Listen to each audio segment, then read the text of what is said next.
저는 박순희입니다. 올해 62세죠. 남편 강민수와 결혼한 지 35년이 됐습니다.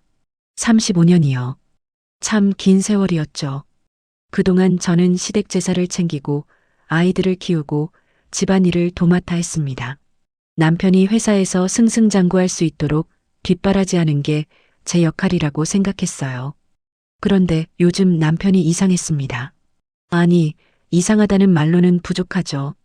완전히 딴 사람이 됐어요. 모든 게 시작된 건 2달 전이었습니다. 남편 회사에 20대 후반 여직원들이 몇 명 입사했다고 하더군요. 남편은 그날부터 묘하게 들떠 있었어요. 요즘 젊은 애들은 참 똑똑해. 배울 게 많다니까. 처음엔 그저 후배 직원들이 기특해서 그러나 보다 했습니다. 그런데 남편의 변화는 거기서 끝나지 않았어요. 어느 날 남편이 집에 와서 거울 앞에 한참을 서 있더군요. 그러더니 갑자기 말했습니다. 나 머리 염색하러 갈까? 65세 남자가 웬 염색이냐고 물었죠. 남편은 대수롭지 않게 대답했습니다. 요즘 나이 들어 보이면 안 되잖아. 회사에서도 젊은 사람들이랑 어울리려면 좀 관리를 해야지. 그때부터였습니다. 남편은 헬스장을 다니기 시작했어요. 다이어트도 하겠다면서 저녁도 거르고요. 명품 옷도 사기 시작했죠. 예전에는 백화점 세일할 때나 옷을 샀는데 이제는 정가 주고 사더군요. 당신 그 옷 얼마예요? 아, 이거 그냥 좀 샀어. 회사 다니는 사람이 좀 괜찮게 입어야지. 저는 점점 불안해지기 시작했습니다. 그러던 어느 토요일이었어요. 저도 옷장을 정리하다가 새로 산 니트를 꺼내 입어봤습니다. 백화점 세일할 때 샀던 거였죠. 그래도 새 옷을 입으니 기분이 좋았어요. 거울 앞에서 이리저리 살펴보는데 남편이 거실로 나오더군요. 그리고 저를 한번 쳐다보더니 코웃음을 쳤습니다. 그 나이에 무슨 꾸미기야. 순간 귀를 의심했습니다. 방금 뭐라고 한 거죠? 남편은 거기서 멈추지 않았어요. 당신은 너무 늙었어. 아무리 새 옷 입어봤자 소용없다니까. 가슴이 철렁 내려앉았습니다. 35년을 함께 산 남편의 입에서 그런 말이 나올 줄은 몰랐어요. 저는 아무 말도 못하고 그 자리에 서 있었습니다. 남편은 그대로 현관문을 나가버렸죠. 그날 저는 한참을 거울 앞에 앉아 있었습니다. 거울 속 제 얼굴을 바라봤어요. 주름이 깊게 패였더군요. 머리카락에는 흰머리가 군데군데 보였습니다. 손등도 거칠었어요. 35년간 설거지하고 청소하고 빨래하면서 닳고 다른 손이었죠. 눈물이 났습니다. 저는 이 손으로 무엇을 했던가요? 시어머니 수발을 들고 아이들 기저귀를 갈고 남편 양말을 꿰매고 김장을 담갔죠. 그렇게 살아온 35년이었는데 남편은 저를 보고 늙었다고 했습니다. 그 후로 남편의 행동은 더 노골적으로 변했어요. 오늘 회식 있어서 늦을 거야. 이번 주말에 골프 동호회 모임 있어. 다음 주에 등산 가기로 했어. 처음엔 회사 사람들과 어울리는 거겠거니 했습니다. 정년퇴직이 2년밖에 안 남았으니 마지막으로 인간관계를 다지는 거라고 생각했죠. 그런데 어느 날 남편 핸드폰에서 알림이 떴어요. 남편이 샤워하는 사이에 무심코 봤는데 카카오톡 단체방이었습니다. 방 이름이 오빠들과 함께였어요. 프로필 사진을 보니 전부 젊은 여자들이더군요. 20대, 많아봐야 30대 초반으로 보이는 얼굴들이었죠. 가슴이 답답해졌습니다. 다음 날 남편이 또 나간다고 했어요. 와인 동호회 모임이 있다면서요. 저는 조심스럽게 물었습니다. 저도 같이 가면 안 돼요? 남편은 인상을 찌푸렸어요. 당신이 가면 분위기 깨져. 거기 젊은 사람들이 많은데 아줌마가 끼면 어떡해. 아줌마라는 말이 가슴에 박혔습니다. 저는 남편의 아내가 아니라 그냥 아줌마였던 거죠. 당신이 오면 내가 창피해. 그냥 집에서 쉬고 있어. 남편은 그렇게 말하고는 멋지게 차려입고 나갔습니다. 염색한 머리에 새로 산 명품 재킷을 걸치고요. 저는 텅 빈 거실에 혼자 남았습니다. 창밖을 바라봤어요. 해가 지고 있었죠. 35년이라는 시간이 주마등처럼 지나갔습니다. 27에 결혼해서 시집살이를 시작했죠. 시어머니는 까다로운 분이셨어요. 제사상을 조금만 잘못 차려도 야단을 맞았습니다. 아이들을 낳고 키우면서 저는 밤잠을 설쳤어요. 큰아들이 밤마다 울어대서 제대로 잠을 잔 적이 없었죠. 남편은 승진을 위해 야근을 밥 먹듯이 했습니다. 주말에도 골프 접대를 나갔고요. 저는 혼자 아이들을 키웠어요. 그렇게 악착같이 살았습니다. 그런데 이제 와서 남편은 저를 늙었다고 했어요. 창피하다고 했고요. 저는 그날 밤 잠을 이룰 수 없었습니다. 새벽까지 뒤척이다가 문득 생각했죠. 이대로 살 수는 없다고요. 뭔가 변화가 필요하다는 걸 느꼈습니다. 하지만 무엇을 어떻게 해야 할지는 막막했어요. 다음 날 아침 남편은 늦게 들어와서 늦잠을 잤습니다. 저는 혼자 식탁에 앉아 커피를 마셨죠. 핸드폰을 켰는데 딸아이에게서 메시지가 와 있었어요. 엄마 요즘 괜찮아요? 아빠랑 사이 좀 이상한 것 같던데. 딸아이도 눈치를 챈 모양이었습니다. 저는 대답을 하지 못했어요. 뭐라고 말해야 할지 몰랐죠. 그저 휴대폰 화면을 멍하니 바라보고만 있었습니다. 그렇게 며칠이 지났습니다.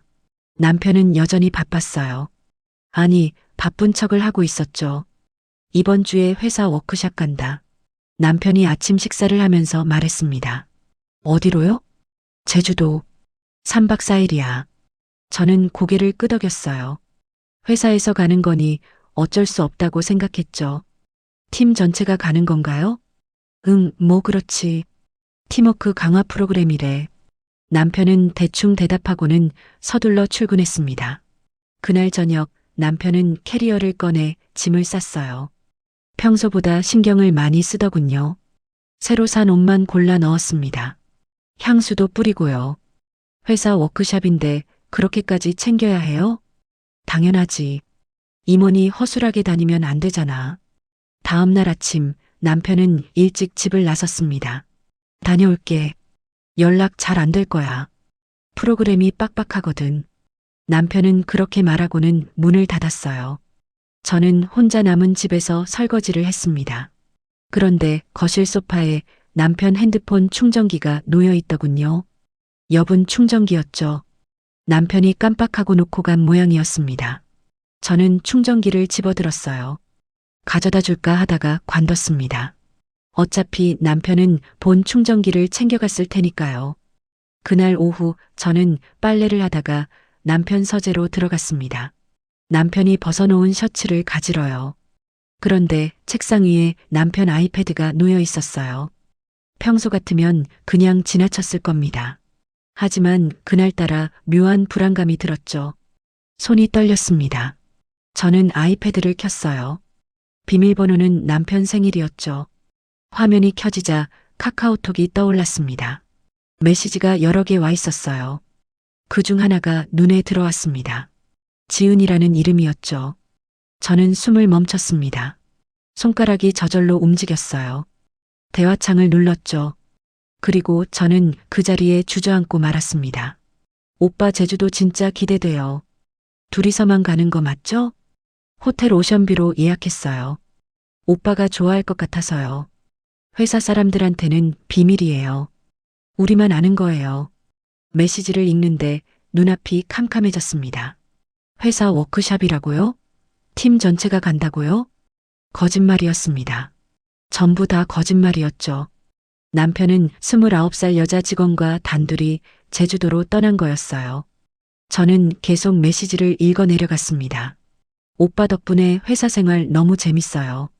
오빠가 없었으면 벌써 관뒀을 거예요. 저 오빠 진짜 좋아해요.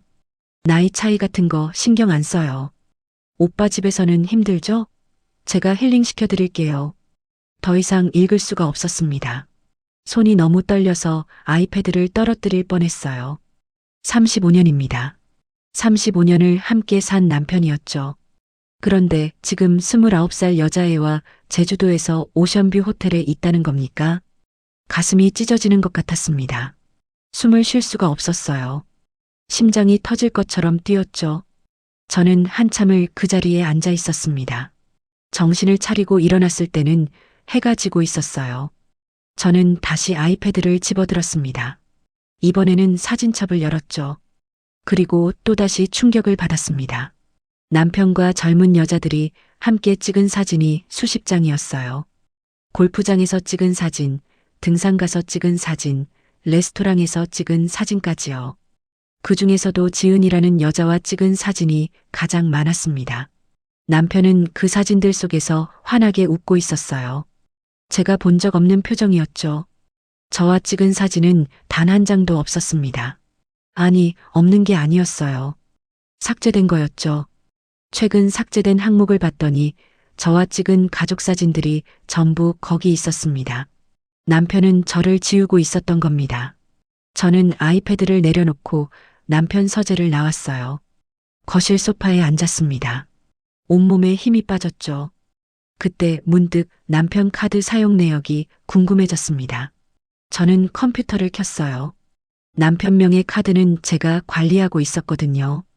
홈페이지에 접속해서 최근 3개월 사용 내역을 확인했습니다. 그리고 경악했죠.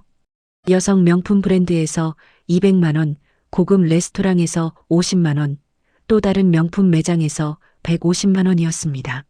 제주도 호텔 예약 내역도 있었어요. 커플 스위트룸이라고 적혀 있었죠. 남편이 저한테는 한 푼도 안 쓰면서 저 여자한테는 수백만 원을 쓰고 있었습니다. 저는 프린터를 켰어요. 사용 내역을 전부 출력했습니다. 카카오톡 대화 내용도 캡처해서 저장했죠. 손은 떨렸지만 머리는 차가워졌습니다. 증거를 모아야 한다고 생각했어요. 저는 남편 책상 서랍을 열었습니다. 혹시 더 있을까 싶어서요. 그리고 영수증 몇 장을 발견했죠. 여성 귀걸이, 목걸이, 가방이었습니다. 전부 명품이었어요. 영수증 날짜를 보니 최근 2달 사이에 구매한 것들이었죠. 저는 영수증도 전부 사진으로 찍었습니다. 그날 밤 저는 잠을 자지 못했어요. 침대에 누워 천장만 바라봤습니다. 35년이었습니다. 35년을 함께 살았죠. 저는 시댁 제사를 챙겼어요. 명절 때마다 음식을 20가지씩 만들었죠. 시어머니가 돌아가실 때까지 수발을 들었습니다. 아이들을 키우면서 제 인생은 없었어요. 오직 남편과 아이들을 위해서만 살았죠. 남편이 야근할 때 따뜻한 국을 끓여서 회사로 갖다 줬습니다. 술 먹고 들어오면 숙취해소 음료를 준비해뒀고요. 그렇게 남편의 뒷바라지를 하면서 저는 늙어갔어요. 그런데 남편은 저를 버리고 29살 여자애와 제주도에 가 있었습니다. 눈물이 났습니다. 하지만 이상하게도 슬픔보다는 분노가 먼저 올라왔어요. 저는 이대로 당할 수 없다고 생각했습니다. 다음 날 아침 저는 일찍 일어났어요. 거울을 봤습니다. 눈이 퉁퉁 부어 있었죠. 하지만 저는 화장을 했어요. 옷도 제대로 차려입었습니다. 그리고 집을 나섰죠. 저는 법무법인을 찾아갔습니다. 변호사를 만나야 한다고 생각했어요. 이제는 냉정하게 계산할 때였습니다. 법무법인 문을 열고 들어갔을 때 제 손은 여전히 떨리고 있었습니다. 접수대 직원이 물었어요. 어떻게 오셨어요? 이혼 상담을 받고 싶습니다. 제 입에서 나온 말이 믿기지 않았죠. 직원은 상담 신청서를 건넸습니다. 저는 떨리는 손으로 이름을 적었어요. 30분쯤 기다렸을까요? 변호사 사무실로 안내를 받았습니다. 변호사는 40대 후반으로 보이는 여성이었어요. 앉으세요. 무슨 일로 오셨는지 천천히 말씀해 주세요. 저는 준비해간 서류를 꺼냈습니다. 카드 사용 내역, 카카오톡 캡처 화면, 영수증 사진들이었죠. 남편이 29살 여직원과 제주도에 갔어요. 회사 워크샵이라고 거짓말을 하고요. 변호사는 서류를 하나씩 살펴봤습니다. 증거 자료를 잘 모으셨네요. 결혼 생활은 얼마나 되셨어요?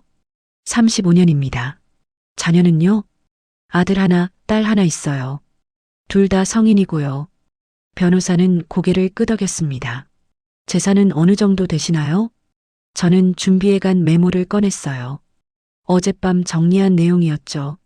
아파트 세 채가 있습니다. 현재 시세로는 약 9억 원 정도 되고요. 예금은 5억, 주식이 3억 정도예요. 총 17억 원 정도네요. 전부 남편 명의인가요? 대부분 그렇습니다. 변호사가 펜을 들었어요. 그런데 이 재산의 출처가 어떻게 되시죠? 저는 깊게 숨을 들이쉬었습니다. 사실 제 친정에서 받은 상속금이 대부분이에요. 구체적으로 말씀해 주시겠어요? 결혼하고 5년쯤 됐을 때 아버지가 돌아가셨어요. 그때 상속금으로 3억 원을 받았죠. 그걸로 첫 아파트를 샀습니다. 변호사가 메모를 하기 시작했습니다. 그 다음은요?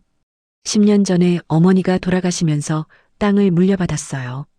그걸 팔아서 5억이 됐고요. 그 돈으로 두 번째, 세 번째 아파트를 샀습니다. 그럼 현재 부동산 9억 중에서 8억은 부인의 상속 재산으로 마련한 거네요. 그렇습니다.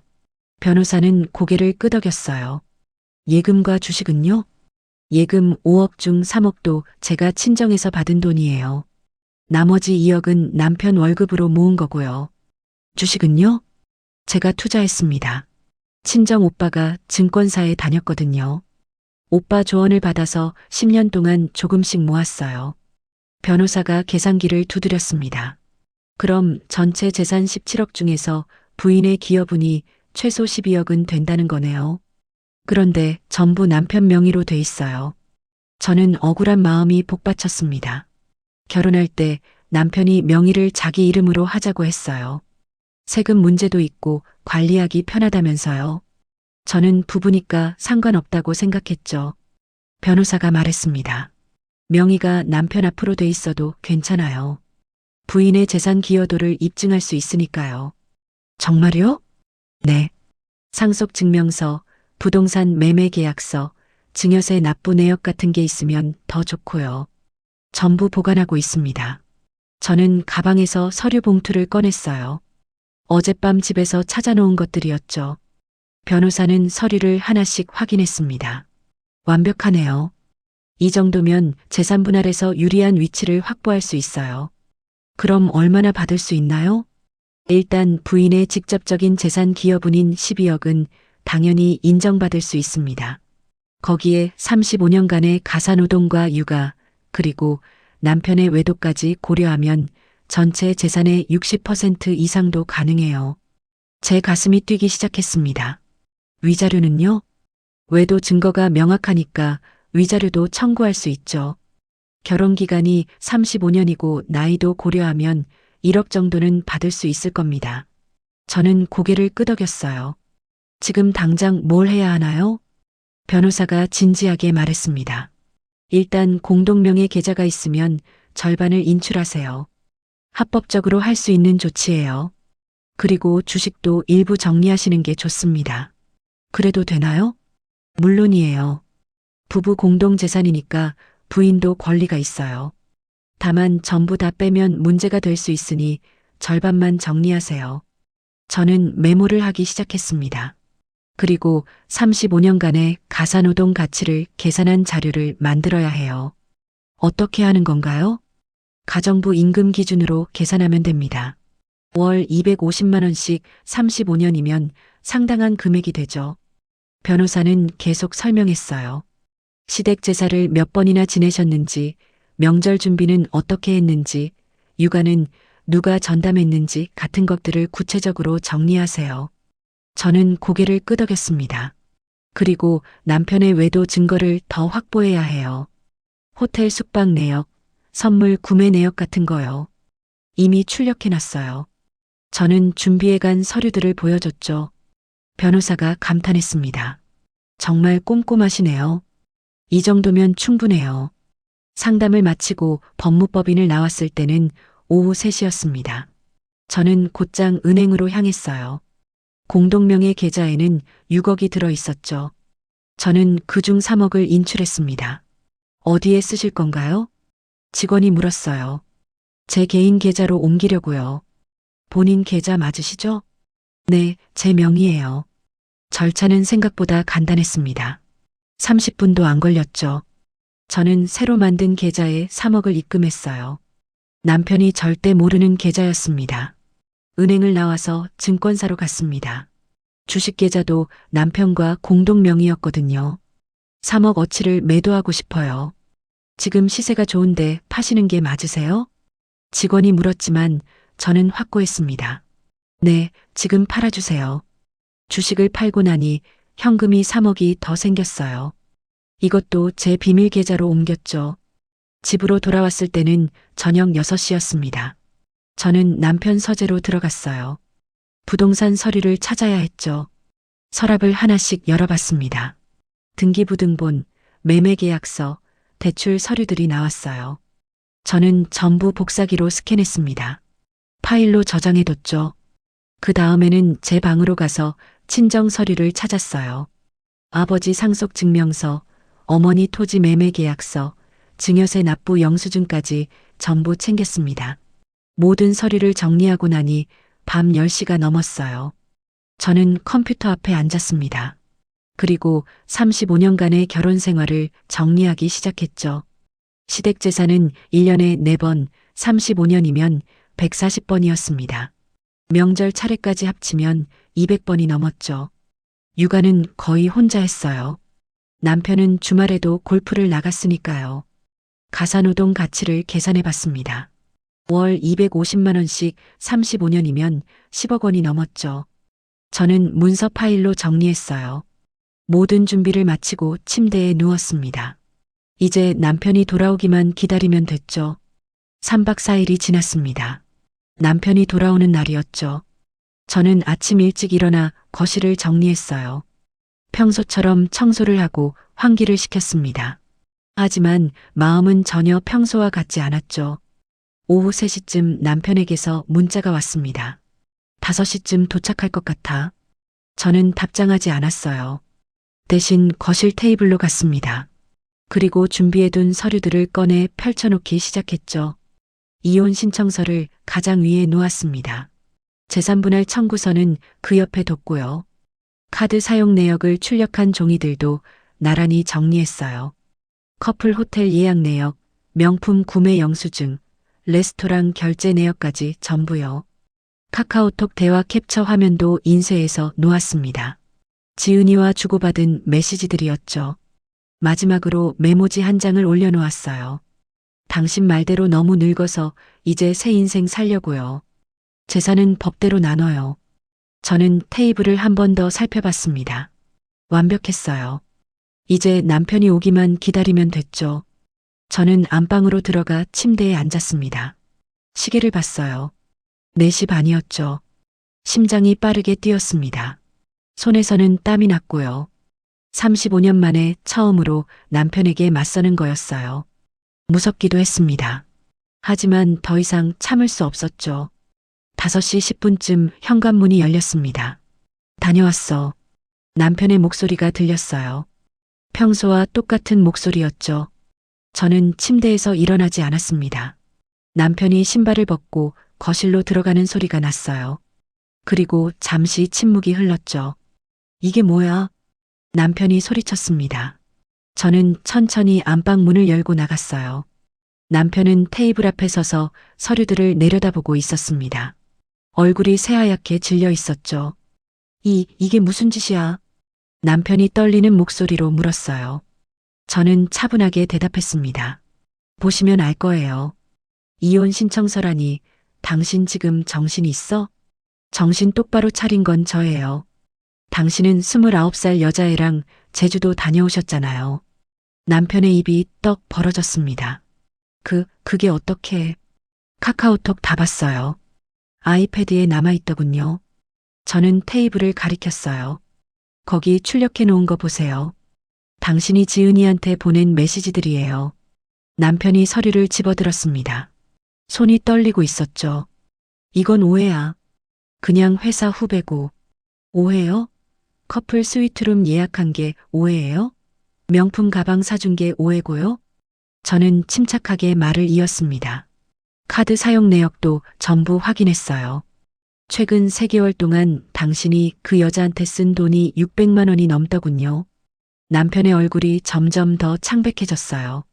순이야, 진짜 아무것도 아니야. 그냥 멘토링 차원에서. 멘토링이요?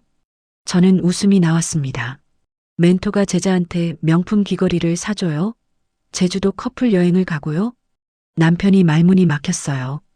저는 계속했습니다. 당신이 저한테 뭐라고 했죠? 너무 늙었다고 했잖아요. 창피하다고 했고요. 그건 내가 잘못했어. 진짜 미안해. 미안하다고요? 저는 남편을 똑바로 쳐다봤어요. 35년이에요. 35년을 당신 뒷바라지 하면서 살았어요. 알아. 내가 잘못했다니까. 남편이 다가오려 했지만 저는 손을 들어 막았습니다. 시댁 제사 140번 지냈어요. 명절 차례까지 합치면 200번이 넘죠. 당신 어머니 돌아가실 때까지 수발든 것도 저예요. 순이야, 아이들 키울 때 당신은 뭘 했어요? 주말마다 골프 치러 다녔잖아요. 야근한다고 집에도 안 들어오고요. 남편이 아무 말도 못했습니다. 저는 테이블을 가리켰어요. 여기 있는 서류 보세요. 35년간 제 가사노동 가치를 계산해 놨어요. 월 250만 원씩 35년이면 10억 원이 넘어요. 그건 부부니까 당연한 거 아니야? 당연한 거요? 저는 코웃음을 쳤습니다.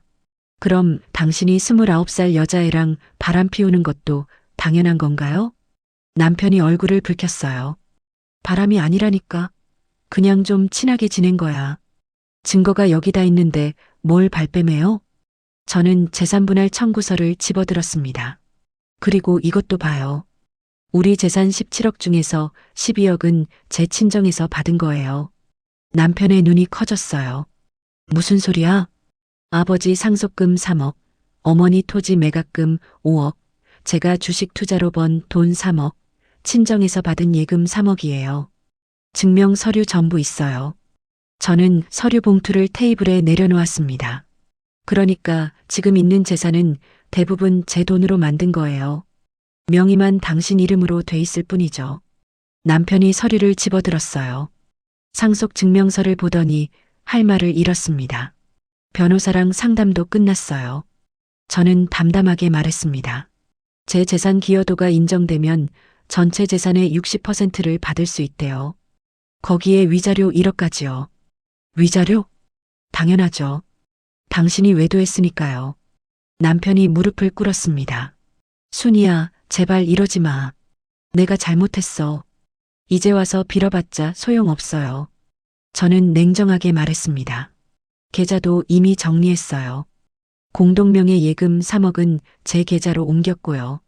주식 3억 어치도 팔아서 따로 빼놨어요. 뭐라고? 남편이 벌떡 일어났습니다. 당신 무슨 권리로 그런 짓을? 부부 공동 재산이니까 제 권리도 있죠. 변호사가 알려준 방법이에요. 남편의 얼굴이 일그러졌어요. 이혼은 안 해. 절대 안 해. 그럼 법정에서 만나죠. 저는 가방을 들었습니다. 저는 당분간 딸 집에 있을 거예요.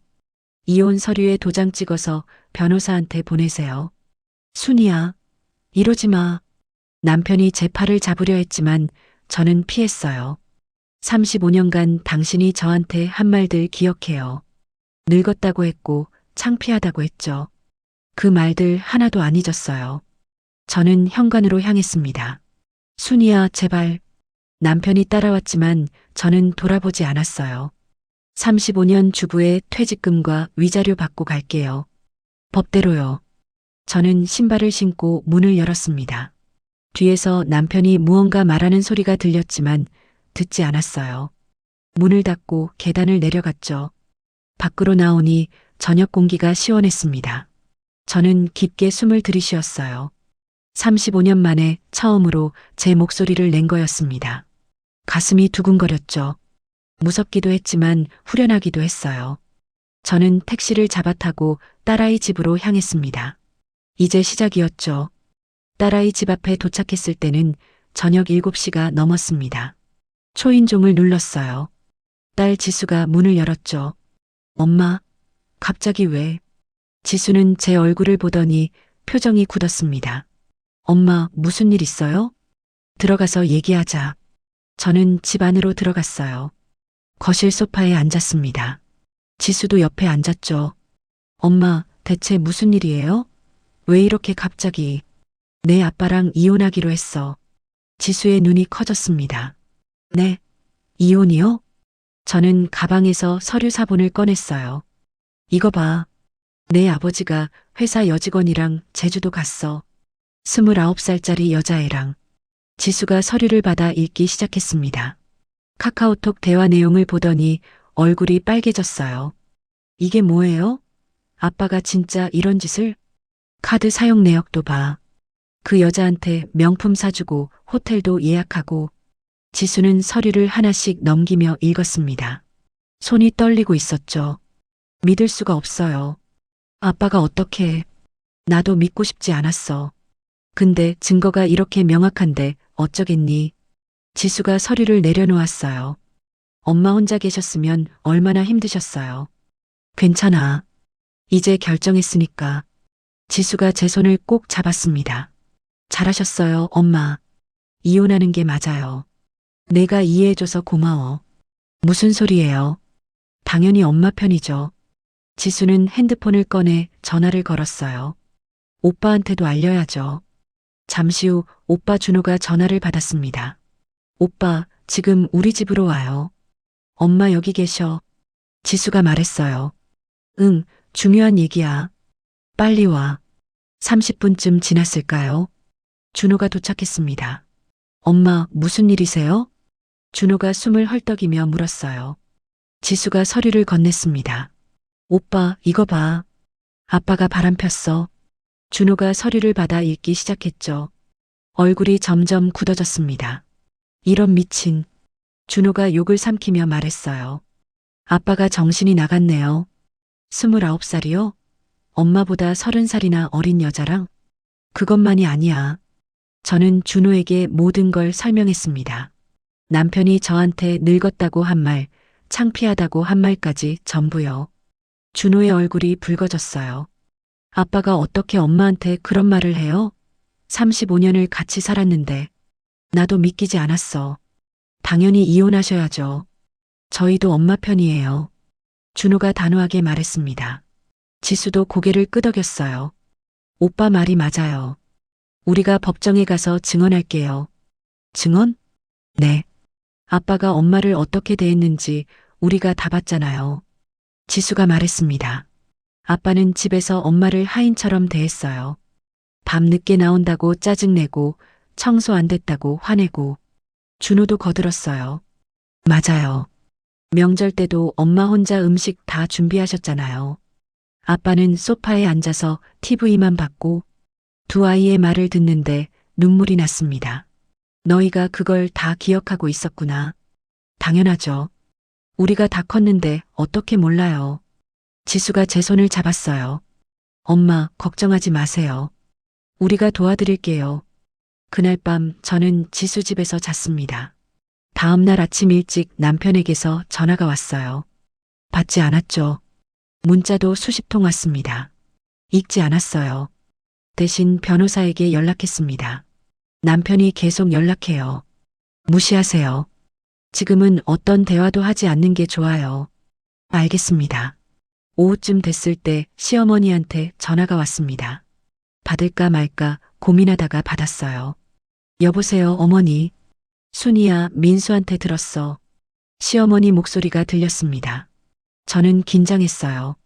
시어머니가 아들 편을 들 거라고 생각했죠. 미안하다. 그런데 시어머니의 첫마디는 예상 밖이었습니다. 내가 아들을 잘못 키웠나 봐. 35년을 고생한 며느리한테 그럴 수가 있니? 어머니, 이혼하고 싶으면 해. 내가 민수한테 잘 말할게. 시어머니가 한숨을 쉬었어요. 사실 요즘 민수가 이상하다는 건 나도 느꼈어. 너무 들떠있더라고. 죄송합니다, 어머니. 내가 뭘 미안해해. 잘못한 건 내 아들이지. 시어머니는 계속 말했습니다. 내가 시집와서 얼마나 고생했는데. 제사도 다 챙기고 나 아플 때 수발도 들고. 괜찮았어요. 괜찮을 리가 있니? 미안하다, 순이야. 전화를 끊고 나니 또 눈물이 났습니다. 시어머니마저 제 편이라는 게 믿기지 않았어요. 며칠 후 준호에게서 연락이 왔습니다. 엄마 아빠 회사에 소문났대요. 무슨 소문? 아빠가 여직원이랑 제주도 간 거요. 회사 사람들이 다 알고 있대요. 어떻게 알았대? 그 지은이라는 여자가 SNS에 사진을 올렸나 봐요. 제주도에서 찍은 거요. 준호가 말했습니다. 회사에서 난리래요. 임원이 20대 직원이랑 사적으로 여행 가는 게 문제가 된대요. 그래서 인사팀에서 조사 들어갔대요. 징계받을 수도 있대요. 저는 복잡한 심정이었습니다. 남편이 망하는 게 기쁘지는 않았어요. 하지만 당연한 대가라는 생각도 들었죠. 일주일쯤 지났을 때 남편 친구분이 저한테 전화를 했습니다. 형수님, 저 민수 친구 재훈이에요. 아, 네. 민수 이야기 들었어요. 형수님한테 정말 미안합니다. 재훈 씨가 말했습니다. 사실 저희도 민수 요즘 이상하다고 생각했어요. 술자리에서도 젊은 여자들 얘기만 하고 그랬군요. 우리가 나이 들면 정신 차려야 하는데 민수가 착각을 한 것 같아요. 정말 죄송해요. 재훈 씨는 계속 사과했습니다. 남편 친구들마저 제 편이라는 게 놀라웠어요. 제 친구들도 하나둘 연락을 해왔습니다. 순이야, 소식 들었어. 정말 잘했어. 당연히 이혼해야지. 그런 남편이 어디 있어. 우리가 응원할게. 힘내. 친구들의 말이 큰 위로가 됐어요. 저는 혼자가 아니었습니다. 아이들도 시어머니도 친구들도 모두 제 편이었죠. 며칠 후 변호사에게서 연락이 왔습니다. 남편 측에서 협의 이혼하자고 연락 왔어요. 그래요? 재산분할 비율을 협상하고 싶대요.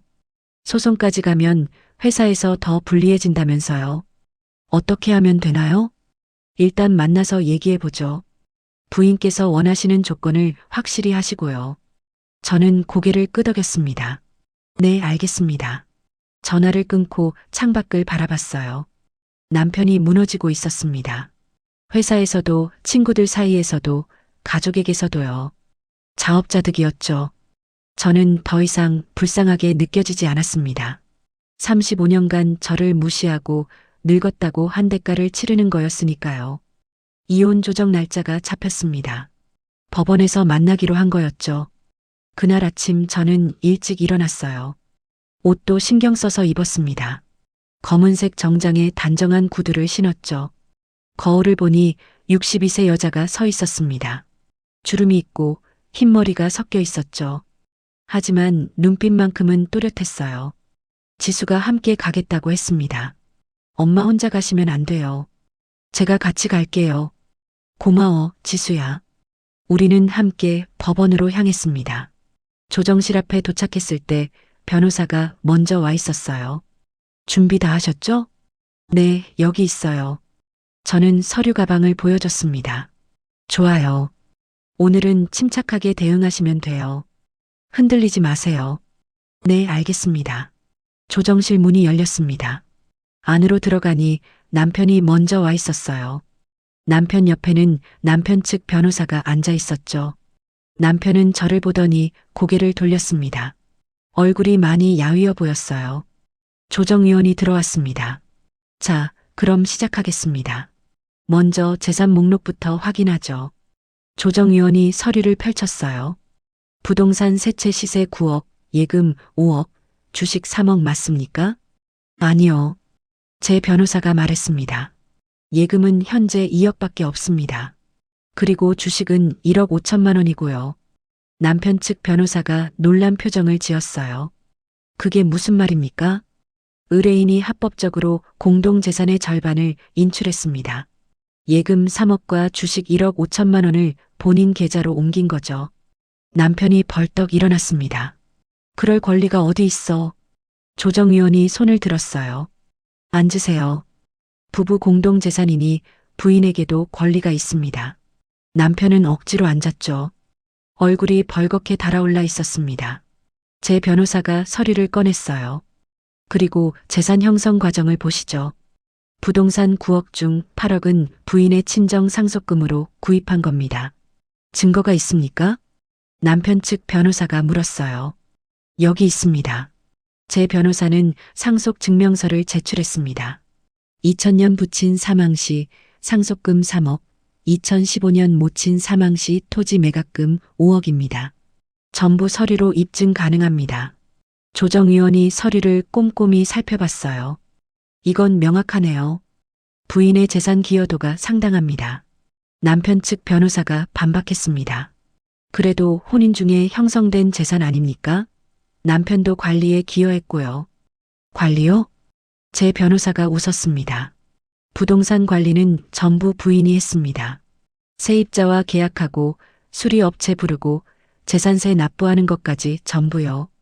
저는 준비해간 서류를 꺼냈어요. 여기 부동산 관리 기록이 있습니다. 임대차 계약서에 제 서명이 있고요. 조정위원이 고개를 끄덕였습니다. 알겠습니다. 그럼 주식은요? 주식도 부인이 직접 투자했습니다. 부인 친오빠가 증권사에 근무해서 조언을 받았고요. 제 변호사가 설명했어요. 10년간 꾸준히 투자해서 3억을 만든 겁니다. 증권사 거래 내역을 보시면 전부 부인 명의로 거래했습니다. 남편이 이를 악물었습니다. 그래도 내 월급으로 생활비를 댔잖아. 조정위원이 말했어요. 그 부분도 고려하겠습니다. 하지만 부인의 가사노동 기여도도 봐야죠. 제 변호사가 준비한 자료를 제출했습니다. 부인은 35년간 전업주부로 가사와 육아를 전담했습니다. 시댁 제사 140회, 명절 차례 70회를 혼자 준비했고요. 그건 부부니까 당연한 거 아닙니까? 남편 측 변호사가 항변했어요. 당연한 게 아닙니다. 제 변호사가 단호하게 말했습니다. 가정부를 고용했다면 월 250만 원씩 들었을 겁니다. 35년이면 10억 원이 넘죠. 조정위원이 계산기를 두드렸어요. 10억 5천만 원이네요. 게다가 남편 측의 혼인 파탄 책임도 있습니다. 제 변호사가 서류를 꺼냈습니다. 여기 외도 증거가 있습니다. 카카오톡 대화 내용, 카드 사용 내역, 호텔 예약 내역까지요. 남편의 얼굴이 새하얗게 변했어요. 조정위원이 서류를 받아 읽기 시작했습니다. 29세 여성 직원과 제주도 여행을 갔군요. 명품도 선물하고. 그건 오해예요. 남편이 소리쳤습니다. 오해가 아닙니다. 제 변호사가 말했어요. 커플 스위트룸 예약 내역이 명확하고 대화 내용도 친밀한 관계를 증명합니다. 조정위원이 한숨을 쉬었어요. 이 정도면 혼인 파탄의 책임이 남편 측에 있다고 봐야겠네요. 남편 측 변호사가 당황한 표정을 지었습니다. 잠깐 협의 시간을 갖겠습니다. 남편과 변호사가 복도로 나갔어요. 저도 변호사와 함께 나왔습니다. 잘하고 계세요. 저쪽이 상당히 당황했어요. 변호사가 말했어요. 정말요? 네, 이대로 가면 우리가 원하는 대로 받을 수 있을 거예요. 20분쯤 지나서 다시 조정실로 들어갔습니다. 남편은 고개를 숙이고 있었어요. 남편 측 변호사가 입을 열었습니다. 협의 이혼에 동의하겠습니다. 재산 분할 비율은요? 전체 재산의 55%를 부인에게 드리겠습니다. 제 변호사가 고개를 저었어요. 부인의 재산 기여도와 남편의 외도를 고려하면 60%가 맞습니다. 그건 너무 과합니다. 과하지 않아요. 소송으로 가면 더 불리해질 겁니다. 조정위원이 중재했습니다. 양측의 주장을 들어보니 60%가 합리적으로 보입니다. 남편 측 변호사가 남편과 속삭이더니 고개를 끄덕였어요. 알겠습니다. 60%에 합의하겠습니다. 위자료는요? 제 변호사가 물었습니다. 1억 원을 청구합니다. 남편이 벌떡 일어났어요. 1억은 너무 많아. 조정위원이 말했습니다. 결혼기간 35년, 외도, 증거 명확, 부인의 나이 62세를 고려하면 1억은 적절합니다. 남편은 주저앉았습니다. 남편 측 변호사가 한참을 고민하더니 말했어요. 위자료 1억에 합의하겠습니다. 조정위원이 서류를 작성하기 시작했습니다. 그럼 정리하겠습니다. 전체 재산 17억 중 60%인 10억 2천만 원을 부인에게, 6억 8천만 원을 남편에게 분할합니다. 부인이 이미 인출한 4억 5천만 원을 제외하면 5억 7천만 원을 추가로 지급받습니다. 여기에 위자료 1억을 더해 총 6억 7천만 원을 남편이 부인에게 지급합니다. 조정위원이 우리를 쳐다봤어요. 양측 모두 동의하십니까? 네.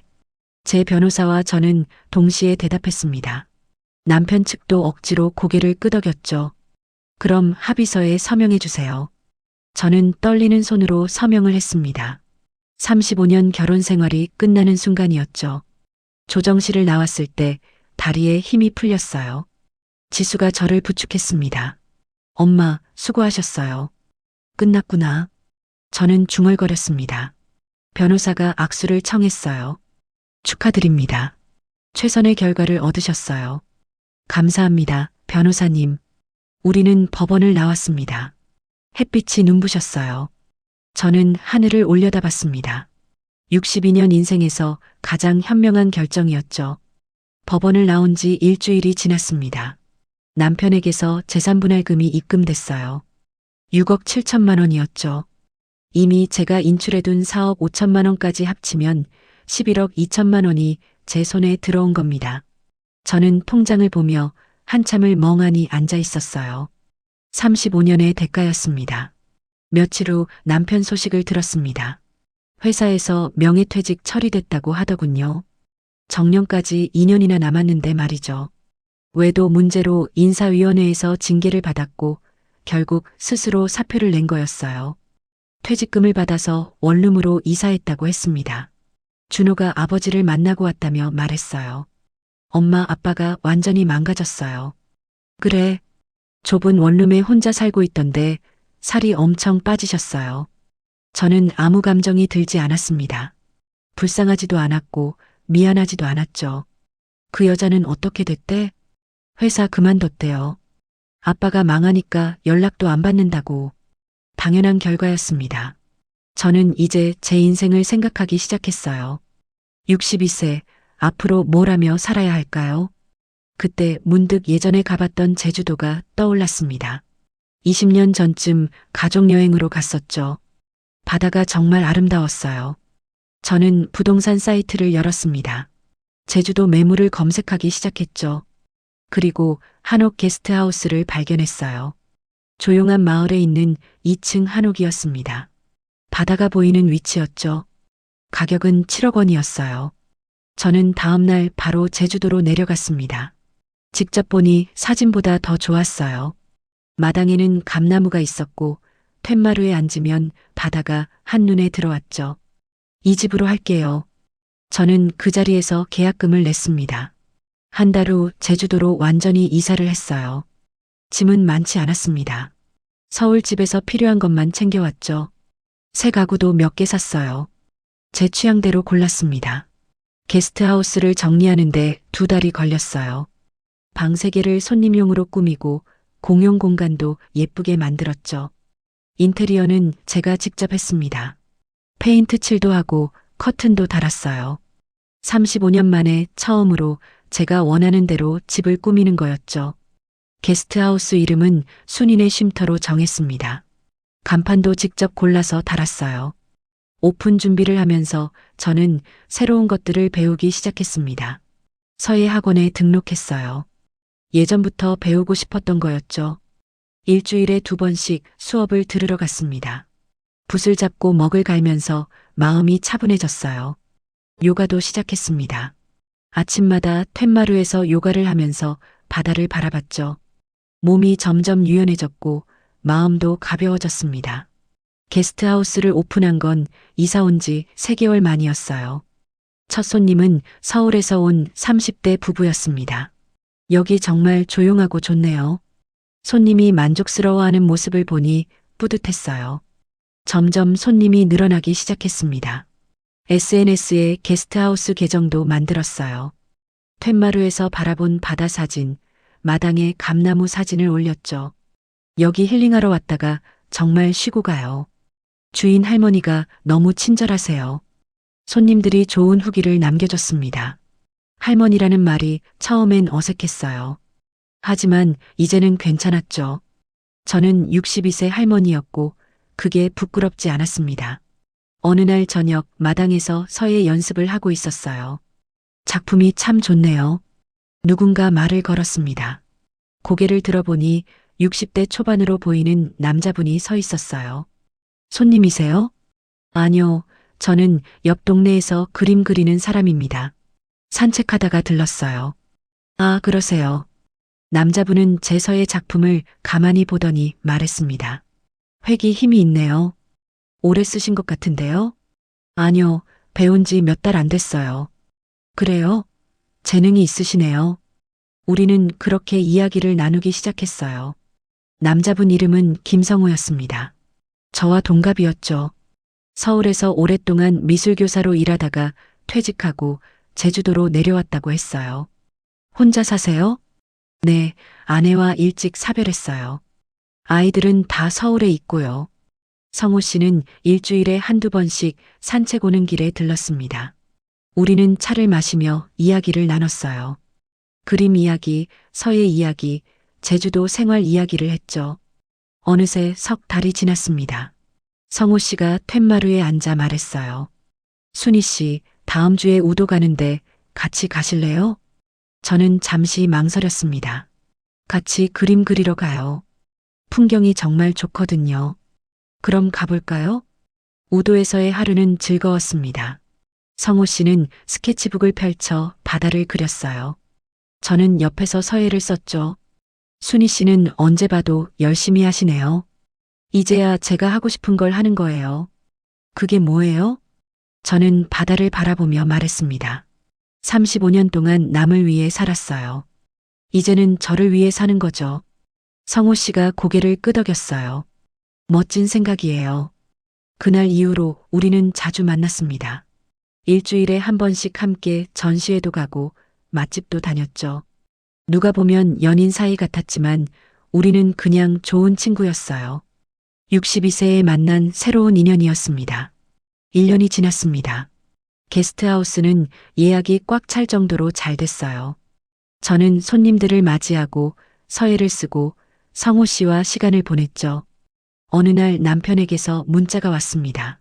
순이야, 다시 시작할 수 없을까? 저는 문자를 읽고 바로 지웠어요. 답장하지 않았습니다. 그 사람은 이제 제 인생에 없었으니까요.